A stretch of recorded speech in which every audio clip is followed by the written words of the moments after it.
Okay, we'll show you a tool that I created, and it's called the Window Wetter Loop Tube. And I'll show you how it works.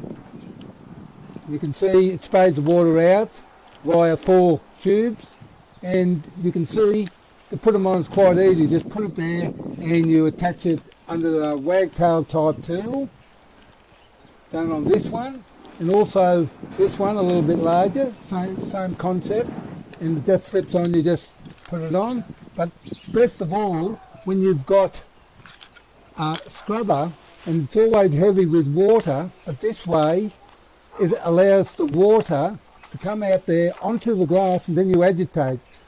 This way you have no heavy weight of the scrubber to do, and always have water on hand, particularly if you're doing high windows. And well, that's about it.